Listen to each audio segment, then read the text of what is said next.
اب 13 مہینے کی جو انہیں حکومت ملی ہے یہ صرف بدلے لے رہے ہیں یا پھر بڑے گھر والوں کے سامنے جھکے ہوئے ہیں.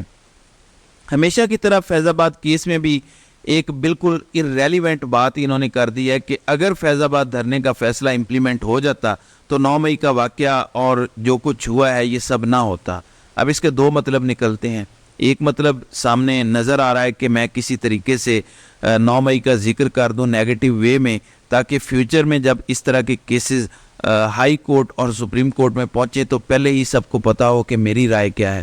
تو اپنی رائے کا اظہار کیا ہے قاضی صاحب نے, لیکن ایک اور چیز بھی سامنے آتی ہے. اگر یہ واقعی آئینی قاضی ہوتے اور واقعی اینٹی اسٹیبلشمنٹ ہوتے تو اس بات کا کیا مطلب نکلنا تھا کہ اگر فیض آباد دھرنے کا فیصلہ امپلیمنٹ ہو جاتا تو دوبارہ 9 مئی کا فالس فلیگ آپریشن نہ کیا جاتا, عوام کے خلاف ایسا کریک ڈاؤن نہ ہوتا, ایک بندے کو غیر آئینی طریقے سے عدالت سے نہ اغوا کیا جاتا, یہ مطلب ہونا تھا. لیکن افسوس کہ ایک شخص جو آئین کی بات کرتا ہے, جو کہتا ہے کہ میں قانون اور جمہوریت کی بالادستی قائم کروں گا, لیکن اینڈ پر وہ شہباز شریف کی سپر کاپی نظر آئے ہیں.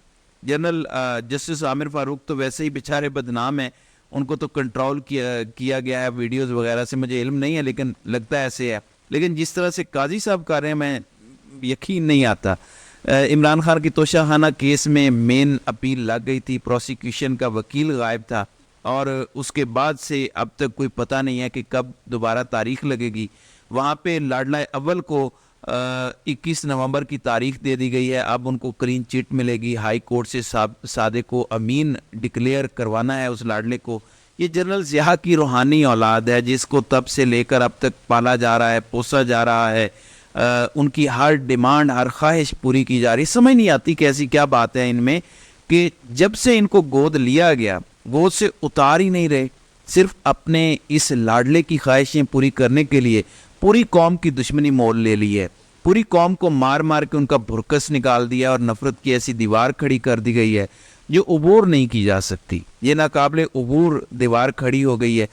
ناظرین اکرام, میں آپ کو یقین دلاتا ہوں کہ جو نقصان اس لاڈلے اور ان کی خواہشات کو پورا کرنے کے لیے کیا گیا ہے وہ اسرائیل, انڈیا اور امریکہ تینوں مل کے بھی پاکستان کو نقصان نہیں پہنچا سکتے تھے.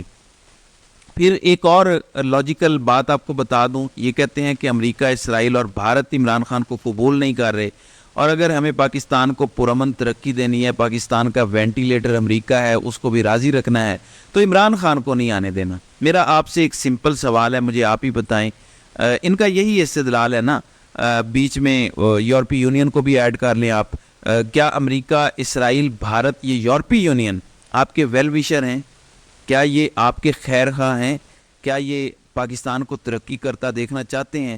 اگر تو یہ بات درست ہے تو آپ کی پھر بھی سمجھ آ جاتی ہے.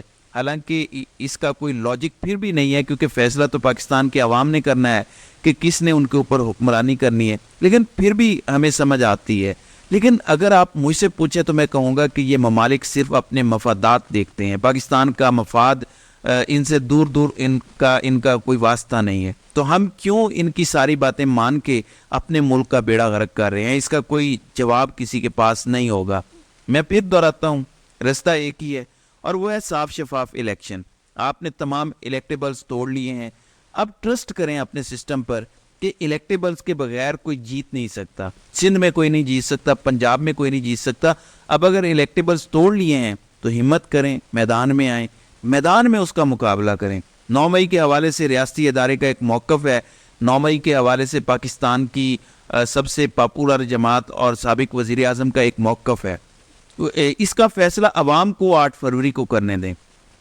آپ نے اپنا موقف دبا کے دیا ہے. دوسری طرف کا موقف کہیں بھی نہیں جا سکا کیونکہ میڈیا پہ پابندی ہے, نام تک لینے پہ پابندی ہے. ون سائیڈڈ آپ نے پوری طرح سے اپنا موقف دے دیا ہے. اب عوام کے سامنے یہ موقف دونوں جا چکے ہیں. آپ کا زیادہ گیا ہے, عمران خان کا کم گیا ہے. اب 8 فروری کو عوام کو فیصلہ کرنے دیں کہ 9 مئی کا ذمہ دار کون ہے. عمران خان کو عدالتی احاطے سے اغوا کرنے والے ذمہ دار ہیں, یا عمران خان کی پارٹی کے کچھ لوگ, یا کوئی تخریب کار جو پرامن احتجاج میں شامل ہو گئے تھے وہ ہیں. اب ان سب کا فیصلہ 8 فروری کو بیلٹ کے ذریعے ہی ہو سکتا ہے. اس کے علاوہ کوئی طریقہ نہیں ہے, نہ عوام کو قبول ہوگا. اور یہ جو نفرت کی دیوار آپ نے کھڑی کر دی ہے, یہ دیواریں چین سے اونچی ہو جائے گی اور مضبوط ہو جائے گی, اور اس کو گرانا پھر کسی کے بس میں نہیں رہے گا. پھر نسلیں اس کی قیمت چکائیں گے. تو میرے خیال میں تھوڑی سی عقل کر لی جائے, تھوڑا سا ہوش کر لیا جائے تو پاکستان کو بچایا جا سکتا ہے. تو ناظرین کرام, آپ کی اس ویڈیو کے حوالے سے کیا رائے ہے؟ آپ اپنی رائے کا اظہار کامنٹ سیکشن میں ضرور کیجیے گا.